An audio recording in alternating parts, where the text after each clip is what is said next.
दिल में जगाया आपने, जगाया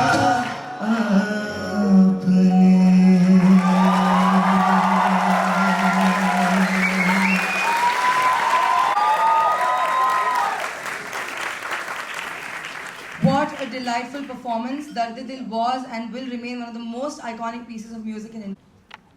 मोहब्बत भी क्या चीज़ है।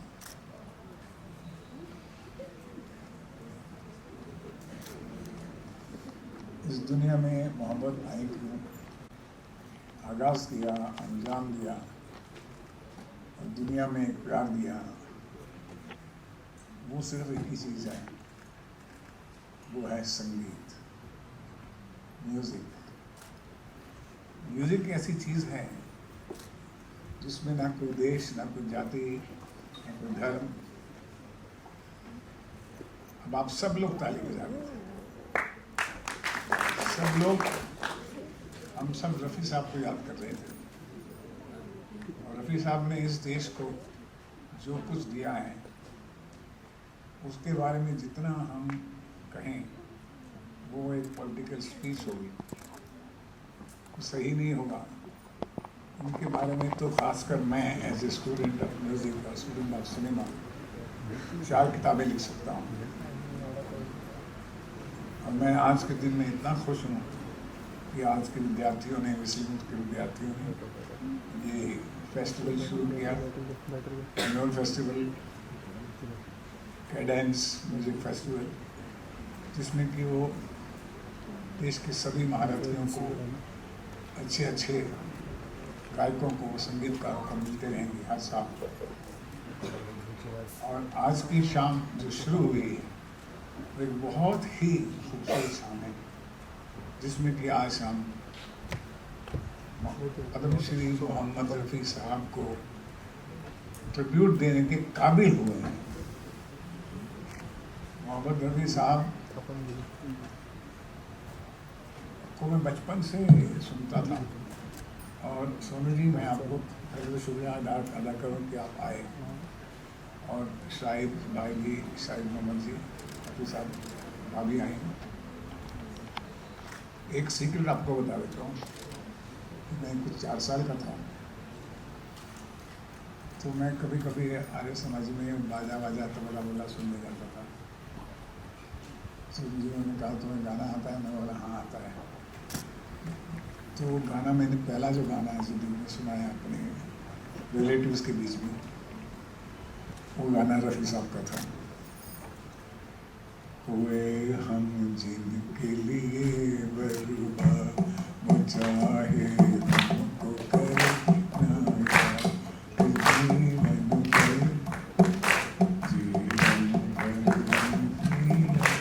उस वक्त मेरी आवाज़ बहुत अच्छी थी। तो मेरे मामा कहने लगे अभी तो तुम जीवन में आए हो और जीवन भर तुम्हें याद रहेगा, तो उसकी बातें क्यों कर रहे हो? मैं बोले जीवन भर उनकी याद में हम गाते रहेंगे, गाए जाएंगे। हम जीवन भर रफ़ी साहब के गाने गाते रहे और गाए जाएंगे, आने वाली जनरेशन में भी गाए जाएंगे। अब उनमें क्या क्या क्वालिटीज़ थी, ये अभी हमारे जो छोटे भाई हैं सोनू निगम जी, वो भी आज भारत के, विश्व के बहुत प्रसिद्ध गायक बने हैं। आपने सुना होगा, आप देखा होगा, जितने भी म्यूज़िक कॉन्सर्ट्स हैं या म्यूज़िक गाने हैं या फिल्मों के गाने हैं, उनके गाने में एक आत्मा होती है और गायकी में आत्मा होती है। रफ़ी साहब के गानों में की गायकी में आत्मा होती थी, गाना कैसा भी था। तो ये हमारा बहुत सौभाग्य है कि हम इस स्कॉलरशिप के थ्रू हम आने वाली जनरेशन को प्रेरित कर सकते हैं, इंस्पायर कर सकते हैं कि वो थोड़ा सा गुण, थोड़ी सी भावना, थोड़ी सी आत्मा उनसे उधार लेकर अपने टैलेंट को डेवलप करें। और मैं आज बहुत खुश हूँ कि आज का शाम जो है रफ़ी साहब के साथ शुरू हुई है हमारे फेस्टिवल की, आने वाले सभी सालों में याद रहेगी। और मैं चाहूँगा कि अभी स्टेज पर हम थोड़ी सी गुफ्तगू करें, रफ़ी साहब को याद करें। तो सबसे पहले मैं बुलाना चाहूँगा रफ़ी साहब के सुपुत्र, जो खुद भी एक सिंगर हैं, गाते हैं, शोज करते हैं, और उनका नाम है शाहिद मोहम्मद रफ़ी।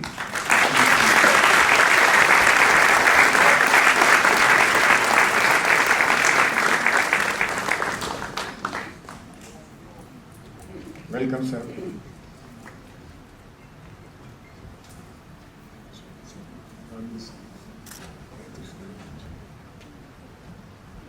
और हमारे अभी सितारों के सितारे अपने हमारे श्री सोनू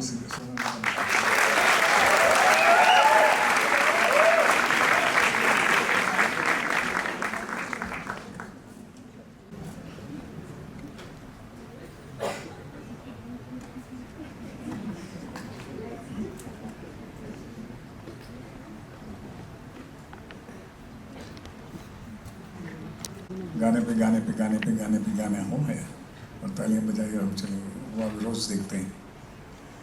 आज हमने जो रियली गायकी को समझते हैं संगीत में, कि संगीत में कैडेंस का मतलब होता है कि natural flow of rhythm tune to express the words, कि पोइट्री को किस तरह से जस्टिफाई किया है ट्यून बनाने में, और पोइट्री को किस तरह से जस्टिफाई किया है गीत गाने में। आप देख लीजिए, मैंने जो गाया और रफ़ी साहब ने जो गाया या सोनू निगम जो गाएंगे, उसमें ज़मीन आसमान का फर्क होगा, क्योंकि ये पुण्य आत्माएं हैं जो हमारे सामने बैठी हैं। तो इनके लिए ज़ोरदार ताली बजा दीजिए।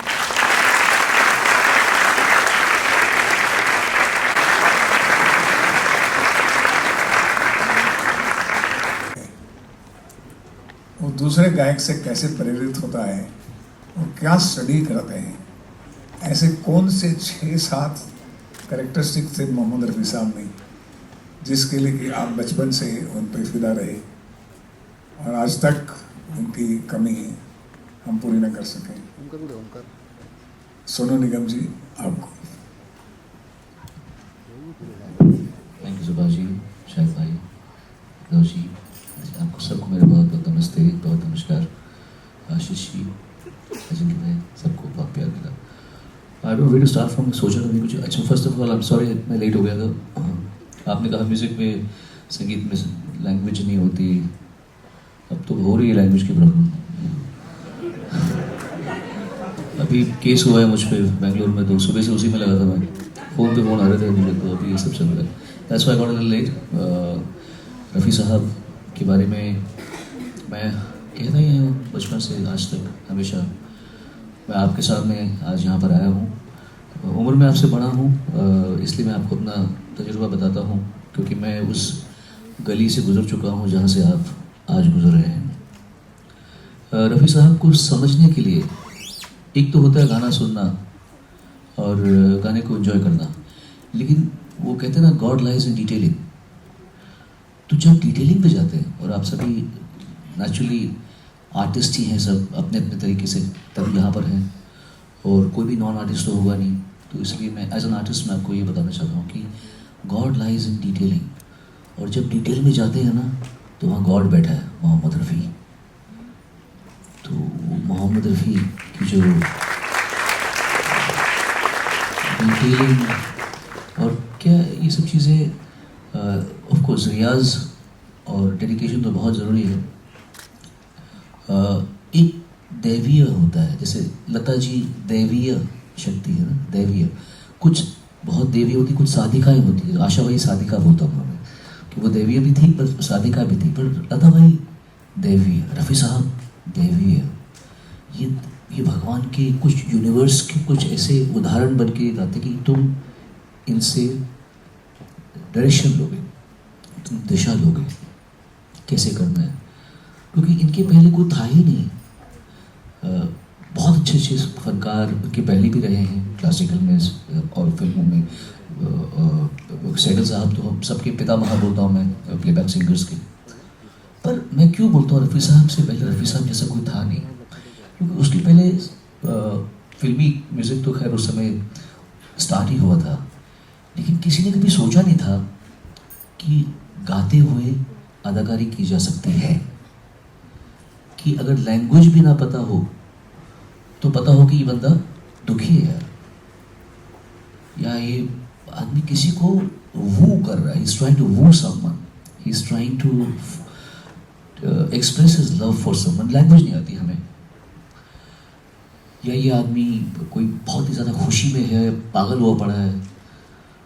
अगर गाना है वाह वाह वाह वाह इस दीवाने दिल ने क्या जादू चलाया तुमको, तो गा नहीं रहा है वो बंदा, सिर्फ वाह वाह वाह वाह इस दीवाने, लग रहा है आपको कि शशि कपूर अपने उछल कूदते हुए गा रहे होंगे। वो इसलिए गा रहे होंगे क्योंकि जिसने गाया है उसने समा ही ऐसा बना दिया है कि एक्टर के पास में, अभिनेता के पास में कुछ चारा ही नहीं है।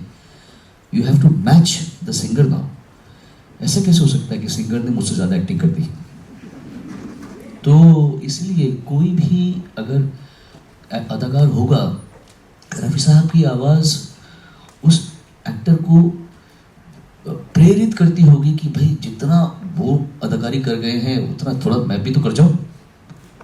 तो चाहे वो शम्मी कपूर जी हों, चाहे वो देवानंद जी भी हों, लोग कहते हैं कि देवानंद जी के लिए किशोर कुमार जी ने काफ़ी गाने गाए हैं, पर रफ़ी साहब ने बहुत ज़्यादा गाने उनके लिए भी गा रखे, बहुत, और एकदम प्यारे प्यारे अच्छे अच्छे गाने गा रखे हैं उनके लिए।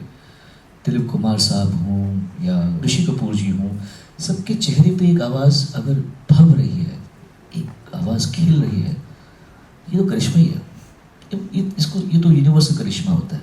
ऐसा कैसे हो सकता है कि एक आवाज़ जॉनी वॉकर जी पे भी भग रही है, और एक आवाज़ दिलीप कुमार जी पे भी भग रही है, और एक आवाज़ खोया खोया चांद गाना गा रही है, एक आवाज़ अपनी आज़ादी को हम हरगिज़ भुला सकते नहीं गा रही है, एक ही आवाज़ सुहानी रात ढल चुकी गा रही है, एक ही आवाज़ दर्द दिल गा रही है, एक ही आवाज़ जॉन जॉनी जनार्दन तरम पम पम, एक ही आवाज़ इतने गानों को कैसे कवर अप कर रही है?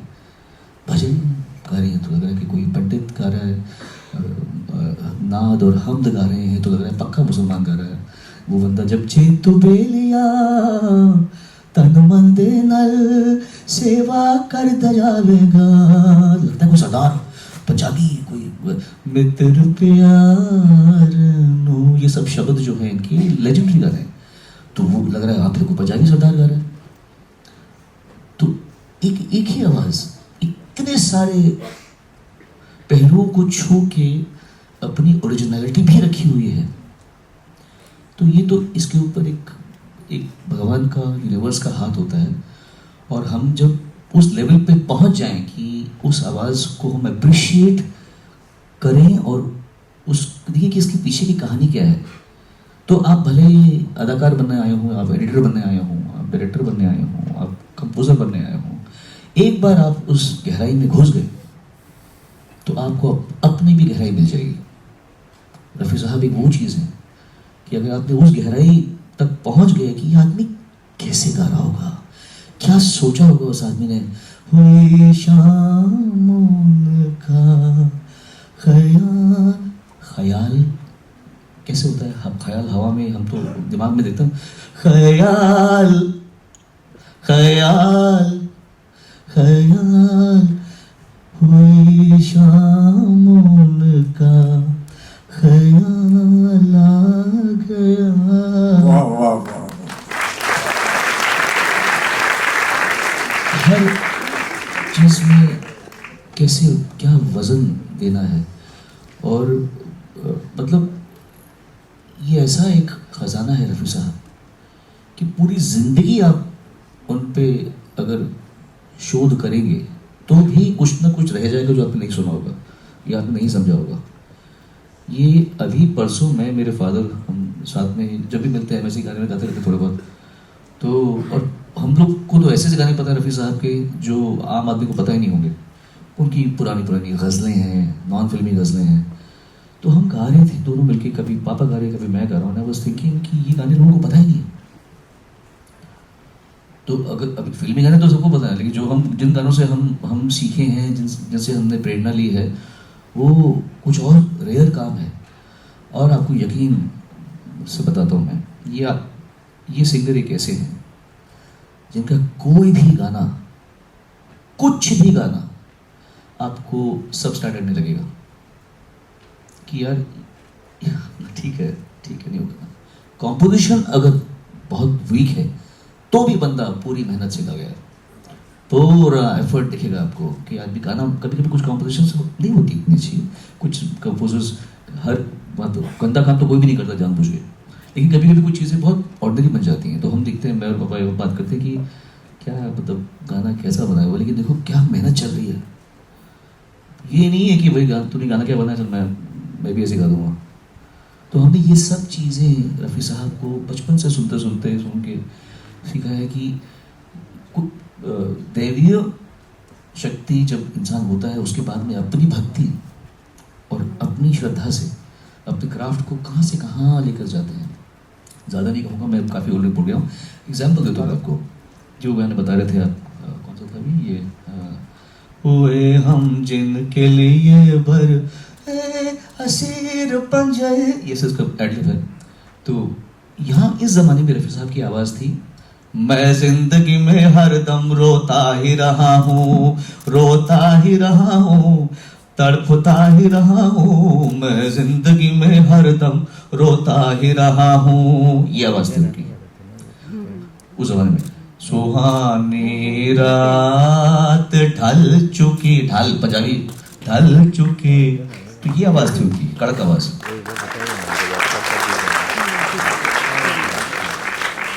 फिर जहाँ तक मैंने सुना है कि बंदे ने अपनी आवाज़ पे काम और करना शुरू किया, हर समझदार आर्टिस्ट ये करता है। उन्होंने देखी तरत महमूद कैसे गा रहे हैं, ये मुकेश का उस समय अच्छा ज़माना चल रहा था, बहुत अच्छा, तो खूब अच्छे गा रहे थे वो। और भी कंपोजर्स ने उनको, ख़याम साहब ने, मैंने सुना, उनको बताया था कि थोड़ा सॉफ्ट आवाज़ में कैसे गाएं। ये आदमी तो अपनी आवाज़ बदल दी पूरी। ये आदमी वहाँ से तू गंगा की मौज में जमुना, ये जिंदगी के में, यहाँ से आप गए हसीन रुख पे आज नया नूर है, मेरा दिल मचल गया तो मेरा क्या कसूर है।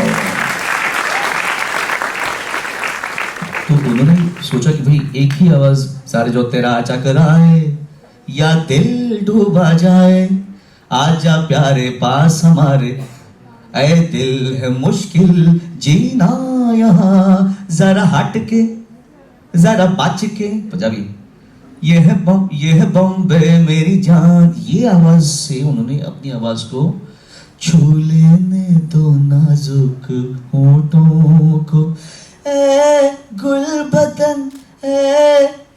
अभी गाना ऊंचा भी है, मतलब ऐसे नहीं कि ये नहीं है, पर उसमें आवाज का बाइट भी आ रहा है। सिंगर समझ सकते हो ये बात भी बोल रहा हूँ, आवाज का बाइट भी आ रहा है और एक प्यार का ऐसा, फूलों की महक कांटों की चुभन तुझे दे, हंसती हुई गाएगा, तुझे देख के कहता है मेरा मन, कहीं आज किसी से मोहब्बत ना हो जाए।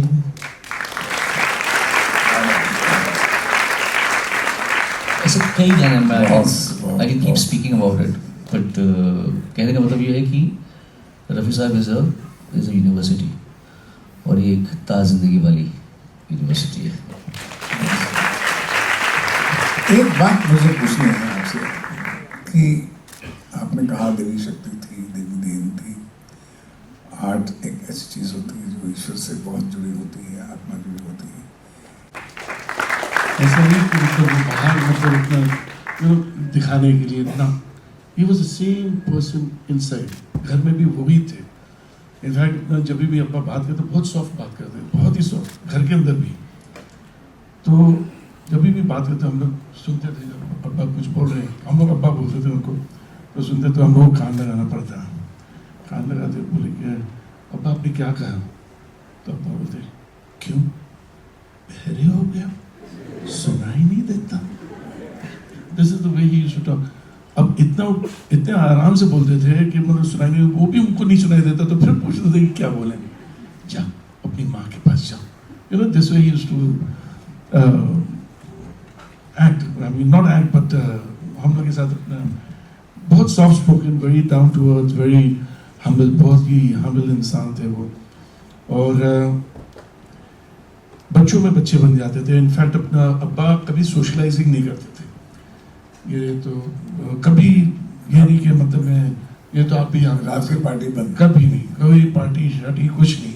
हाँ, कोई भी अपना फंक्शन होता था, फॉर एग्जांपल कोई अवार्ड फंक्शन होता या कभी शादी में जाते थे, जब भी जाते तो हम लोग को भी कभी ले जाते थे, लेकिन शादी के अंदर नहीं. तुम लोग बैठो, मैं आता हूँ. Within 5 minutes he was in the car. मतलब ये कि मतलब ड्राइवर को बोलते थे कि ज़्यादा दूर मत रखना, इधर ही रहना. वो जाते थे स्टेज पे, फूल देना, जो भी अपने लिफाफा देना, वापस. I mean, ये नहीं कि अपने खड़े होकर बातें कर रहे हैं किसी से. No, he used to just come out straight. और फिर जैसे अपने फॉर एग्जांपल कभी डिनर पे जाना हो या कभी बाहर जैसे, तो अब्बा बोलते रुको हम लोग आते हैं. वैरागी थी, वैरागी. जी जी जी. तो ही वॉज, बच्चों में बच्चे बन जाते थे, अपने काम से मतलब रखते थे. अपना काम खत्म होता था, सीधे घर पे आते थे. Be with his family. बच्चों के साथ खेलते थे. उनको कैरम खेलने का बहुत शौक था, उनको पतंग उड़ाने का शौक था, उनको बैडमिंटन खेलने का शौक था. तो he used to enjoy with kids. बच्चों के साथ वो अपना बच्चे हो जाए. इनफैक्ट मैं आपको एक किस्सा सुनाऊँ, हालांकि मैंने पहले भी कहा था ये कि एक फिल्म थी, हालांकि बहुत गाने ऐसे आए हैं, लेकिन उस वक्त ऐसा था कि एक फिल्म थी अपना जिसमें अमिताभ जी और ऋषि कपूर का गाना था, चल मेरे भाई तेरे हाथ जोड़ता हूँ. तो ये रिकॉर्डिंग होने के बाद उस टाइम नसीब का गाना है, जो ऑब्वियसली रफ़ी साहब himself being such a great singer, मतलब उस टाइम पे तो अपने ही वाज टॉप, मतलब he was number 1 in his field. और अमित जी जाहिर सी बात है सुपरस्टार. घर पे आए अब्बा, घर पे आने के बाद बोले आओ इधर आओ इधर आओ. तो हम लोग भाग कर आए अब्बा के पास. आज पता है, आज मैं अमिताभ बच्चन के साथ गाना गाया. See the modesty. हमको खुद को ये नहीं मालूम तो वो कितने बड़े इंसान थे. मैं एक सुपरस्टार के साथ अपना गाना गाया हूँ. तो हम लोग भी बच्चे थे, तो हम लोग ने कहा अच्छा अब्बा वो कैसे दिखता था, कितना लंबा था, उसने क्या पहना था, उसकी घड़ी कैसी थी, उसके जूते कैसे, इंटरैक्टिंग. एंड अब्बा अपना बोलते भी थे, उसने ये किया था, उसने ये पहना था, उसने वो वो इतने मासूम बन जाते थे. ही वॉज ये नहीं कि मतलब वो, ही वॉज बहुत ही सिंपल, बहुत ही डाउन टू अर्थ और दयालु किस्म के इंसान थे. सबसे ऐसा कौन सा गाना जो आप हमेशा गुनगुनाते हैं जब आप उनको याद करते हैं, या जो आपका फेवरेट वन सॉन्ग, उसका थोड़ा सा हम आपसे भी सुनना चाहेंगे. Give a big hand to.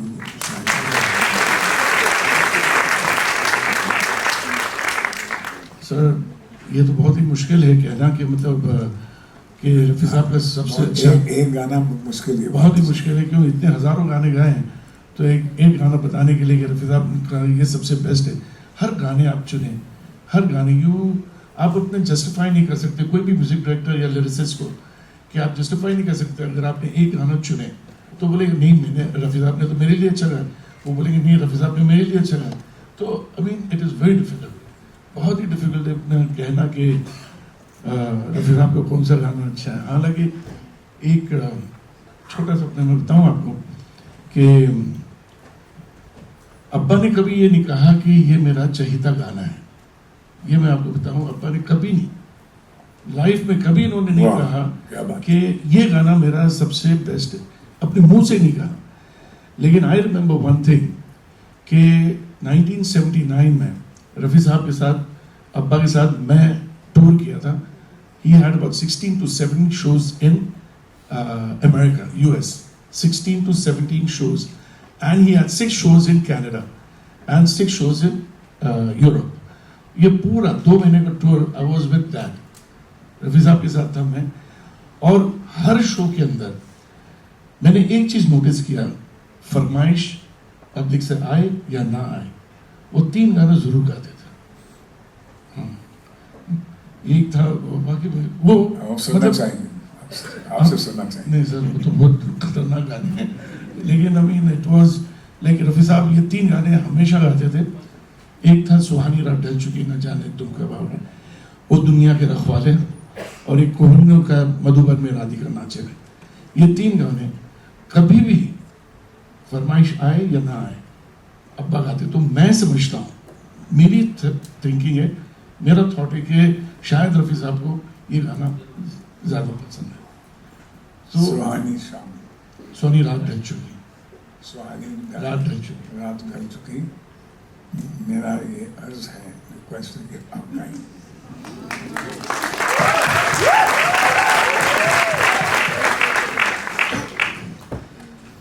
I am sorry once again. मैं एक्चुअली मेरा दिमाग बड़ा हिला पड़ा क्योंकि मैं सुबह से ना वो मेरे पे केस हुआ है ना बैंगलोर में सर, अभी वही चल रही है। तो मैं वरना और थोड़ा अच्छा सोच के आता, तैयार होके आता, लेकिन चलिए मैं कहता हूँ।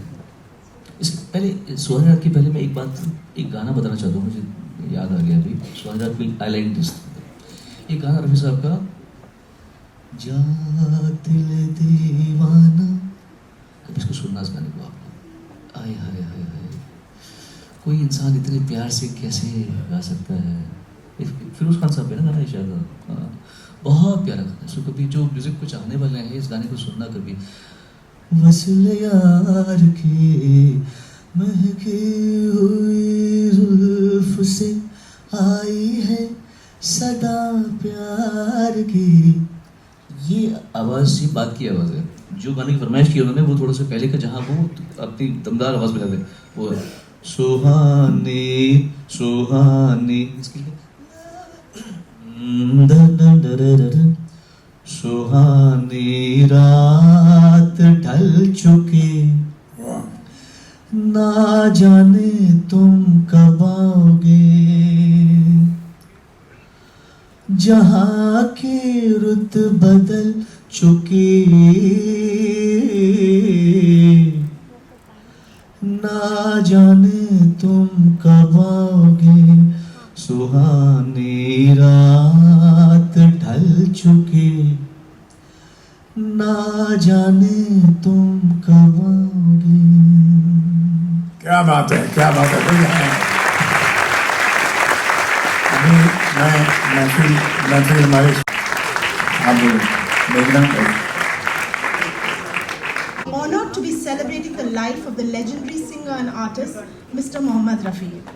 On his centennial anniversary, we at Whistling Woods are humbled to be instituting a scholarship in his name. What better way for us as a school than to honor and cherish his achievement, help the next generation of artists of the music industry by rewarding their hard work, diligence, and skill. Rafi Saab's name is synonymous in the history of Indian media and his voice echoes in our hearts always. In our own small way, Whistling Woods can perhaps add to that unparalleled legacy. I am eternally grateful to his family, Shahid sir and Firdaus ma'am for coming today and supporting us and enabling us to name the scholarship in his name. Rafi Scholarship to our very own B. Raghava Balchandran. Raghava is a student of the School of Music. He has been a meritorious through all 3 semesters, the highest CGPA in class. He also holds the highest attendance. Apart from being a music producer, he's a fantastic singer and has been integral. Thank you so much, Ashish ji and Ranjit and Shahid ji.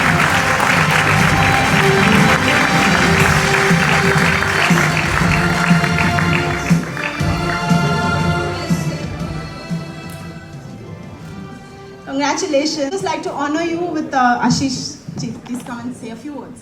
Aye.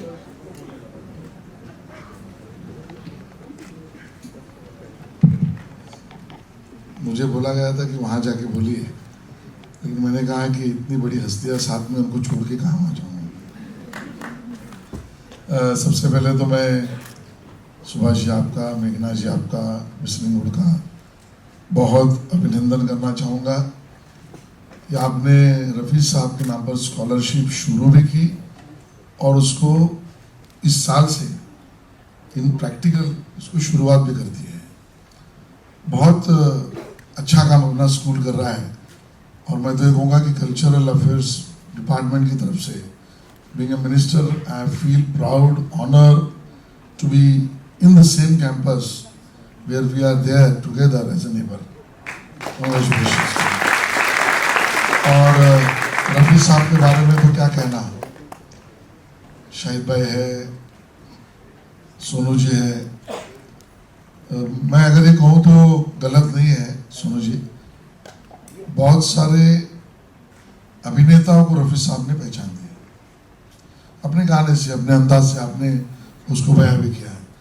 बहुत सारे ऐसे directors हो गए, उनको उनके उन दिनों की ऊंचाई को रफी साहब ने दिखाया होगा। बहुत सारे प्रोड्यूसर्स होंगे कि जिनको माला माल रफी साहब ने गाया, इसके कारण वो फिल्में चली। लेकिन एक ऐसा उदाहरण है जो रफी साहब के गुजरने के बाद उनके कारण एक पॉलिटिशियन को रिलेवेंट बना के रखा। वो बंदा आपके सामने खड़ा है। मैं आपको बताऊं कि 20 सालों से, आप जानते हैं शायद भाई कि मैं हर 24 दिसंबर को रफी साहब के नाम का पहला अवार्ड शुरू करने वाला एक पुण्य कर्म मुझे मिला और हर साल मैं करता हूं क्योंकि मैं रफी साहब का दीवाना हूं। और इस प्रोग्राम का नाम भी हमने ऐसे रखा है, फिर रफी, फिर रफी। और उसी पे चलते हैं। तो मैं भाषण ज़्यादा नहीं करूँगा, मौका मिला है, सोनू जी आए हैं तो मेरे पसंदीदा भी एक आध गाना सुनना या कुछ सुनना चाहूँगा, ठीक है ना? चलेगा सोनू जी?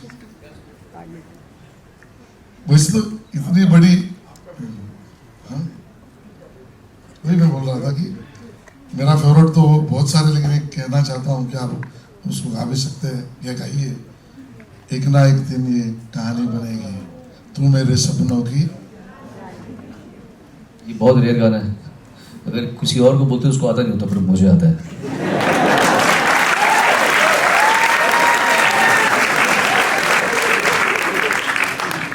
एक ना एक दिन ये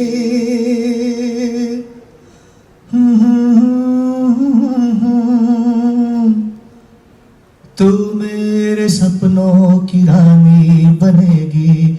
एक ना एक दिन ये कहानी बनेगी, तू मेरे सपनों की रानी बनेगी।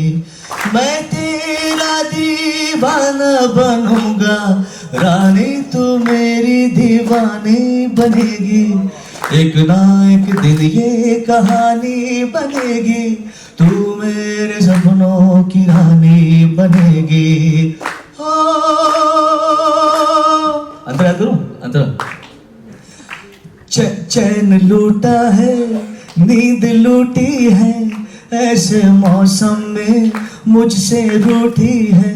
चैन लूटा है, नींद लूटी है, ऐसे मौसम में हमसे रूठी है। तेरा मेरा नया नया मिलन है, ये मुलाकात पुरानी बनेगी। एक ना एक दिन ये कहा, अगला अंतरा। ये गुस्सा तू भूल जाएगी, तेरे होठों पे हंसी आएगी। ये आज हो या ये कल हो, ये होगा। हाँ? प्रेम, ये आज हो या ये कल हो, ये होगा। प्रेम की कोई निशानी बनेगी, एक ना एक दिन ये कहानी बनेगी, तू मेरे सपनों की रानी बनेगी। को अंतरा गेम कोई बात नहीं। सोनू जी बहुत बहुत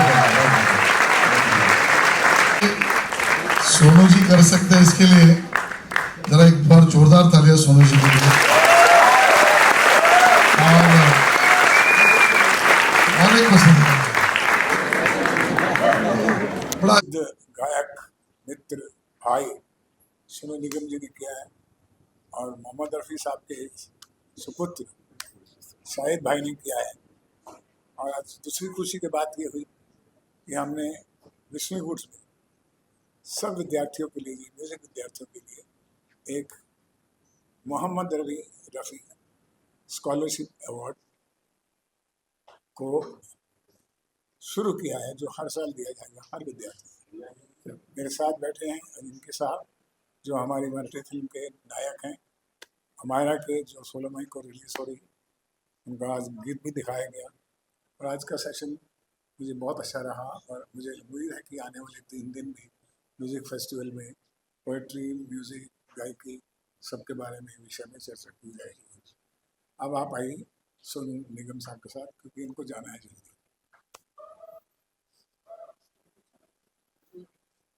आप सवाल पूछें? कोई सलाह ऐसे कुछ नहीं है। हर ज़माने के साथ में कला का कोई भी क्षेत्र हो, उसमें परिवर्तन होते रहते हैं।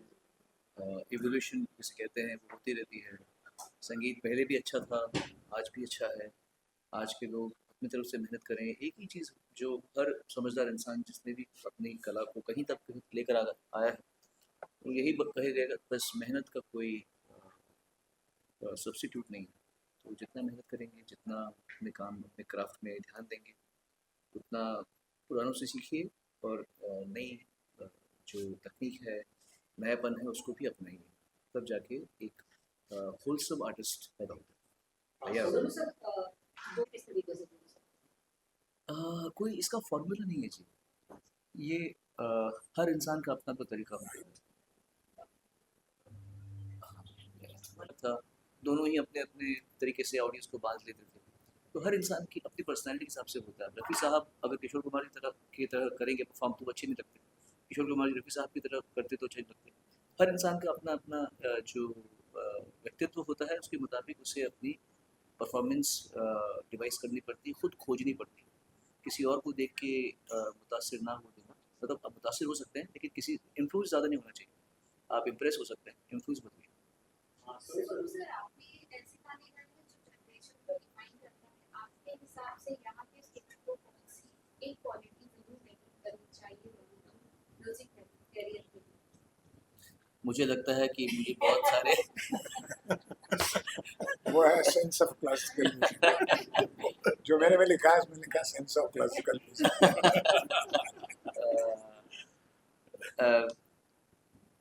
अपनी एक्चुअली क्या क्या क्वेश्चन था, मुझे समझ नहीं आया। क्वेश्चन क्या है? फिर से पढ़ो। फिर से पढ़ो।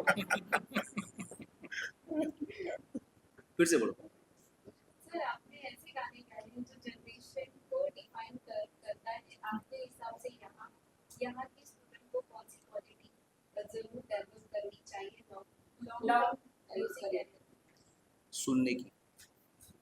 सुनो, बहुत कुछ सुनो और जज नहीं करो। काफ़ी लोग अपना समय व्यर्थ करते हैं जज करने में। लता मंगेशकर बेटर है, आशा भोसले बेटर है, मोहम्मद रफ़ी बेटर है या किशोर बेटर है। ये जो करता है वो कभी अच्छा आर्टिस्ट नहीं बन सकता। हर इंसान को जो जो भी विद्यार्थी होता है म्यूज़िक का या अभिनय का, उसको हर किसी से सीखना चाहिए। तब जाके इंसान को अपनी जगह, अपनी शक्ल खुद मिलती है। जो लोग टाइम वेस्ट करते हैं वो बतौर भी लेते हैं। और जितना अच्छा इंसान होगा अपने काम में, किसी भी कला में, उसके काम में उतनी ही अच्छाई सामने आएगी। तो कभी कभी लोग बिजली की तरह चमक जाते हैं, फिर वो खो जाते हैं। लेकिन जो चरित्र पे अपना काम करते हैं, अपने कैरेक्टर पर काम करते हैं, अपनी गलतियों को सुधारते हैं, सबसे कुछ ना कुछ सीखते हैं, चाहे वो छोटा हो चाहे वो बड़ा हो, वो फिर रोशनी उनकी जो होती है वो लंबी चलती है, लंबा प्रकाशवान होती है। जब आप अरे मुझे पूछो, मेरे हो गए। शाहिद साहब से आ जाइए। शाहिद साहब से। हाँ, इनके पास अच्छा पहले मेरे पास आ जाओ। आप जब इतने पैशनेट स्टूडेंट्स को देखते हैं अपने आसपास, तो आपकी शुरुआत भी जब हुई थी तो कोई ऐसा वाकया जो आपको याद हो, शेयर करना चाहें?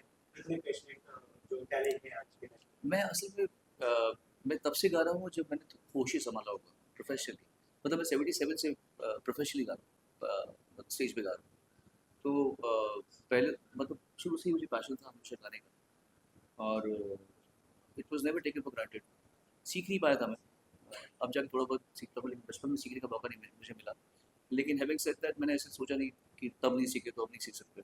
अब मैं ऐसा ऐसा जैसे एक कोई राग पकड़ लेता हूँ, सीख लेता हूँ। मेरे उस्ताद गुलाम खान साहब, उनके बच्चों से पूछ लेता हूँ मैं कभी कभी, तो सीखता रहता हूँ। और जर्नी में कब स्टार्ट हुआ, कब कहाँ पहुँचे पता ही नहीं। इतना कह सकता हूँ 91 में जब मुंबई आया था तो यहाँ पे कुछ हमारी पहचान कर थी नहीं, तो एकदम स्क्रैच से शुरू किया।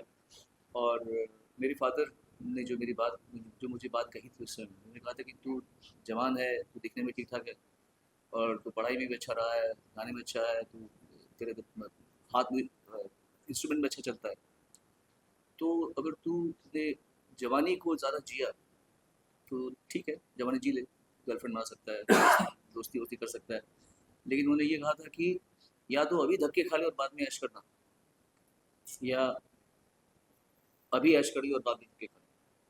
तो वो चीज़ को मैंने ध्यान दिया, पकड़ा, और आई मेड श्योर दैट मेरे ग्रोइंग अप जब मुझे अपने पाँव जमाने थे, तो मैंने अपने काम पर भरपूर ध्यान दिया, डेडिकेशन से ध्यान दिया, और अपने गुरुओं को बहुत भगवानों की तरह ही पूजा। रफ़ी साहब जैसे हमारे को हम भगवान ही मानते हैं, अपने गुरुओं को भगवान की तरह वो दर्जा देंगे तो गुरुओं का आशीर्वाद आपके सर पे और अंदर आते जीवन में आता है। ठीक है, शाहिद साहब। हाँ जी बोलिए। जब आप जज करते हो और आपके सामने इतने स्टूडेंट होते हैं, हाँ जी। कभी कभी ऐसा आपको फील होता है कि सारे अच्छे गा रहे हैं बट डिफिकल्ट किसी एक को ही आपको वहाँ पे चुनना होता है और किसी चीज़ के लिए उन्हें प्रोत्साहित करना होता है, तो मैं जानना चाहूँगी आपके लिए कितना डिफिकल्ट तो होना ही चाहिए, क्योंकि हर इंसान को भगवान ने कुछ ना कुछ खासियत दे रखी है। तो हम ऐसे तो ऑलमोस्ट किसी को जज करना इम्पॉसिबल है, चाहे ये कौन सा एक्टर बेटर है, कौन सा। अगर अमिताभ बच्चन जी बड़े हैं तो कहीं ना कहीं एक ही अंदर साथ भी अच्छा काम कर रखा होगा, तो ये थोड़ी कह सकते हैं हम लोग कि एक ही आदमी अच्छा है। तो इनके फादर रमेश देव जी वैसे कितने बड़े बड़े अदाकार हैं, तो हम ऐसे सिंगिंग भी ऐसे होता है कि किसी कोई इंसान, सुखविंदर सिंह में कुछ खासियत है तो हरिहरन जी में कुछ और खासियत है, तो हर सिंगर में भी प्रॉब्लम हो जाती है। लेकिन हैविंग सेड दैट, जब हम किसी कंपटीशन को जज करते हैं तो हम ये देखते हैं कि उस समय जिस इंसान ने परफॉर्म किया, अगर वो गज़ल गाए तो गज़ल कितनी अच्छी गाई, मतलब हर चीज़ को अगर हम 100 दे दो कि भाई इसने पॉप गाती है, ये क्लासिकल गाता है, ये सब कुछ 100 नंबर दे दिए। अब इसने उस 100 में से इसने 70 निभाया या 80 निभाया, इसने उस ये पॉप गाती है तो इसने 100 का 100 कर दिया तो मैं इसको जितवाऊंगा। अगर क्लासिकल वर्ल्ड ने 100 का 70 किया तो मैं इसको बिल्कुल इसको अपना जॉनर पता है और ये उस जॉनर में पूरा गा के आई है मेरे सामने, तो मैं ऐसे जज करता हूँ कि जो जिसका उसने अपने जॉनर पे कैसे कितना कहाँ तक पहुँच पाया। क्योंकि अगर हम हमारी औकात ही नहीं मोहम्मद रफ़ी का गाना गाने की और हम गाने के बैठ गए तो थोड़ी ही बिकॉज वो गाना रफ़ी साहब का है तो हम मुझे प्राइज़ मिलना चाहिए। मेरी जो हैसियत है उसके मुताबिक मैं गाऊँ, और अगर उसमें 100 गा पाया तो मुझे मिलना चाहिए, नहीं तो नहीं मिलना चाहिए। ठीक है, थैंक यू वेरी मच सारा। वो टाइमलेस दरवाजा बंद कर। किसी तरह से भी कंपेयर नहीं करते। जब आप देखते हैं कि यंग स्टूडेंट्स आते हैं, नए बच्चे हैं, वो उनकी लेगेसी को सेलिब्रेट कर रहे हैं म्यूजिक फेस्ट कैडेस, तो जब वो आप देखते हैं तो आपको कैसा फील होता है? फील जहाँ तक है तो बहुत ही अच्छा लगता है, खुशी होती है उन लोगों को देख कर। उन लोगों की मेहनत, सही देखा जाए तो मेहनत जो है वो बहुत रंग लाती है। तो इंसान, कोई भी स्टूडेंट हो या कोई भी इंसान हो, जो चीज़ में अपना उसको पैशन है कि मतलब हाँ मुझे ये करना है, एक लगन के साथ करे और एक अपना मेहनत के साथ, तो वो सब देखकर बहुत अच्छा लगा मुझे। और ये जो बच्चे यहाँ पे जो म्यूज़िक एकेडमी जो चल रही है यहाँ पे, स्कूल जो है, बहुत अच्छा लगा। मैं पहली बार आया हूँ यहाँ पे, सही में सुभाष जी पहली बार आया हूँ, इतना दिल खुश हो गया मुझे देख कर। ये जगह, द प्रीमाइसेस एंड दी जो सिलेबस है यहाँ पे, जो भी एक एक चीज़ बहुत अच्छी लगी। बच्चों को देखकर मुझे और दिल खुश हो गया, एंड उन लोगों की मेहनत, उन लोगों का उनकी लगन देख करके वाह, बहुत अच्छी बात है। And I am very thank you so much अपना सुभाष जी, आपने हमें बुलाया यहाँ पे, बहुत अच्छा लगा। थैंक यू सो मच, बहुत अच्छा लगा। जिनके या केडेंस, ये फेस्टिवल का मुझे जब पता चला तो I am sure that it is going to be one of the beautiful things that will happen in the listening books. But having said that, आज का दिन हमारा इसलिए खास भी है कि मराठी फिल्म जो मुक्ता आर्ट्स ने बनाई है, मैं उसमें फीचर करता हूँ, I am playing the lead, और एक बहुत अच्छी फिल्म है तुम्ही आणि अमायना तुझ्यात एक मित्र सापडला. It's about friendship, it's about love, it's about emotions, and it is something which is very, very universal. So I will say that that's a wonderful film. The songs have been launched today. I'm very happy to be a part of it. I've struggled a lot once upon a time to reach him, and today I'm happy to have been able to work with him, work under the banner. उनके साथ काम करने का मौका शायद मिलेगा मुझे पक्का. But yeah, it has been a beautiful time spent on this project, and I have seen the project evolve. It is going to be a wonderful film to look forward for Marathi audiences and for all audiences. Actually, no language barrier to this film. It's love and emotions and friendship. Thank you very much. One last question.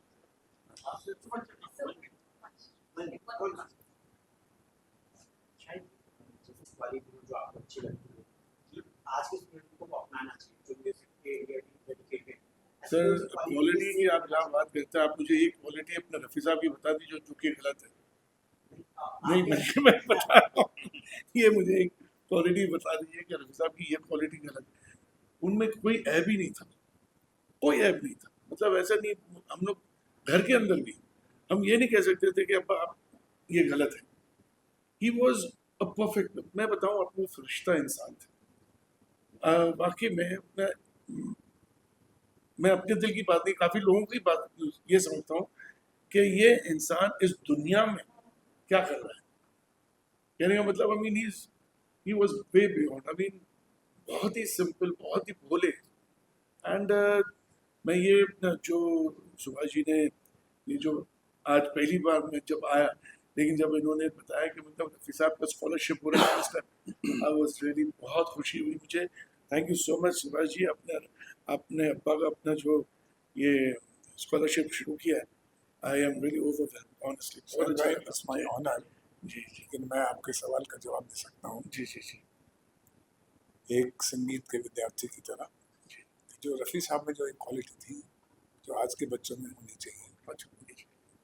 Rafi साहब की जो अपने काम के प्रति भक्ति थी, वही उनकी शक्ति थी. बेशक बेशक. आज क्या है, काम में इंटरेस्ट तो है, उत्साह तो है, भक्ति नहीं है. भक्ति नहीं. इसीलिए वो शक्ति नहीं बन पाती. बहुत सही. आज ट्रांजैक्शनल कमर्शियल हर चीज़ हो गई कि मुझे पैसा कैसे मिले, घर कैसे मिले, गाड़ी कैसे मिले. मेरी गायकी कल से बेटर कैसे हो, वो मुझे आना चाहिए. तो वो वैरागी थे, अपने सिर्फ काम से. आपने सुना होगा उनको, परिवार से भी ऐसे थे, डिटैच थे, अपने काम से अटैच थे. दुनिया से पार्टी में, किसी भी पार्टी में नहीं जाते थे. जो एक वैराग है उस चीज़ का दुनिया से, और अपने ही कार्य में जो गायकी है उसको अपना भगवान मान लेना, अल्लाह मान लेना, तो ही और मोहम्मद अली बन सकता है, तो नहीं बन सकता. Thank you.